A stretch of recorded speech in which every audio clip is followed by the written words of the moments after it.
જય ગિરનારી મિત્રો, કેમ છો તમે? બધા મજામાં જશો? તમારું બધાનું ફરીથી સ્વાગત છે અમારા નવા વિડીયોમાં.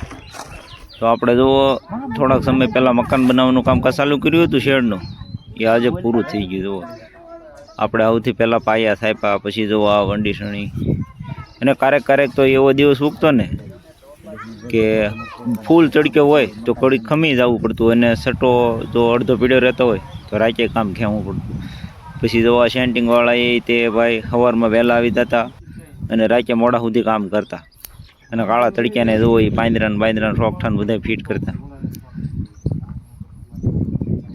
અને ફિટ થયા પછી ભાઈ જો આપણે શેડ બનાવવાવાળા ભાઈ મિસ્ત્રીને બોલાવી લીધા, અને એ તો જો ભાઈ બપોરે ખાઈને તરત કામે ચડી જતા, અને વહેલા આવતા 6:30 લેટ આવતી, 6:30 હાજર થઈ જતા.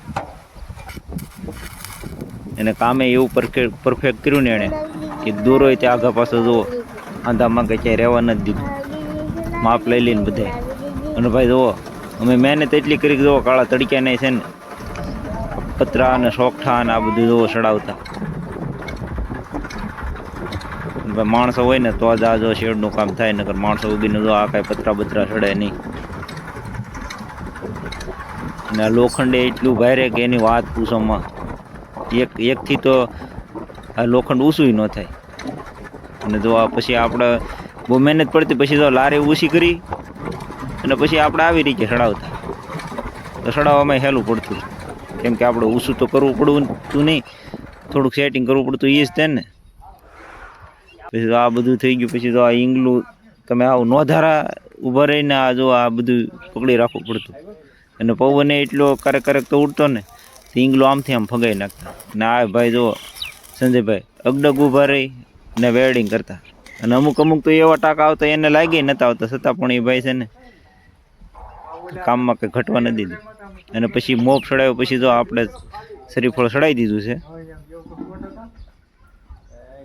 સુકન કહેવાય ભાઈ તમારે, જો આ બાજુ ભાઈ બધા ઉપર મોભરું ચડાવે એટલે શરીફળ બાંધે સુકનનું, તો અમે બાંધી દીધું. અને પછી જો સૌથી અઘરું કામ જો આ પતરા ચડાવવા. અને પતરાને ભાઈ આપણે ચડાવ્યા ભેગા કંઈ ઉગતો હોય નહીં, એને એ ભાઈ છે ને એમનો ટાઈમ ઉપર રાખવા પડે. જો જરીકે આગા પાછું પતરું થયું તો સીધું હેઠું પડે, અને હેઠે હોય ને વગાડી દે ને પતરું ફૂટી જાય. ભાઈ સૌથી અઘરું કામ જો આ હતું પતરા ચડાવવાનું. પછી એક જણાથી સેટિંગ ન પછી 2 જણા ઉપર વહી ગયા પતરા ચડાવવા.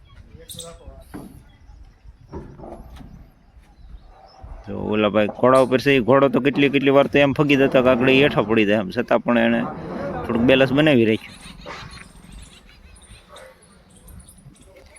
અને ભાઈ જો મકાનનું કામ કરવું તો ખર્ચોય થાય, અને ભાઈ સમય ઘણો ખરો જોવે તો થાય. અને મકાનનું કામ એકવાર હું તો કહું ખર્ચો સારો કરી નાખે, પછી વારા ખીચ્યા થાય નહીં.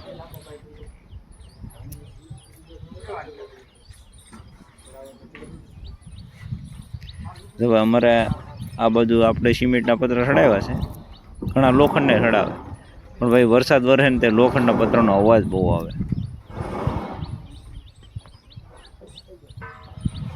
આમાં અવાજ એટલે બધું ન આવે, એટલે આપણે આ સિમેન્ટના પસંદ કર્યા. અને જો એક પાક આપણે ચડાવી દીધી બપોર થયું ત્યાં, એની પતરા ચડાવ્યા પછી અઘરું કામ કે એને બધાને લેવલમાં લેવા એક દોરી છે.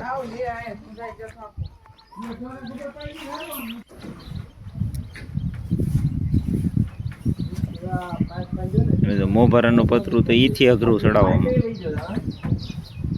આપણો હાથ ન આવે છતાં આપણે ધક્કો તો રાખવો જ પડે.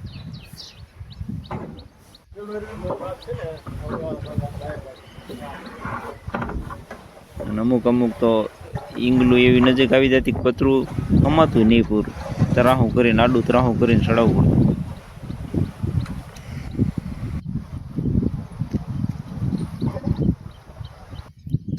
એક ભાગ પૂરો કરી નાખ્યો, અને આપણે હવે મીડિયા સ્ક્રૂ ફિટ કરવા જવો. હા, વંડી ઉપર તો લીહણીએ લાયક નહોતું આવતું, ઘોડે લાયક નહોતું. પછી એવું નક્કી કર્યું વંડી ઉપર બેઠા મારી હતી. ને ઉપર આ પતરું છે ને 5-6 જણા ચડી ગયા તેવી તો પતરું રહ્યું, પવનનું આમથી આમ ફગવાઈ જતું હતું, એ લેવલમાં રહેતું જ નહીં. પતરામાં ભાઈ એકદમ ઓલે નતો પડતો, સાડીએથી આડાવડું થઈ જતું, છતાં પણ આપણે વજન ઉપર રાખ્યો અને હરખું જો હોલ પાડી દીધું.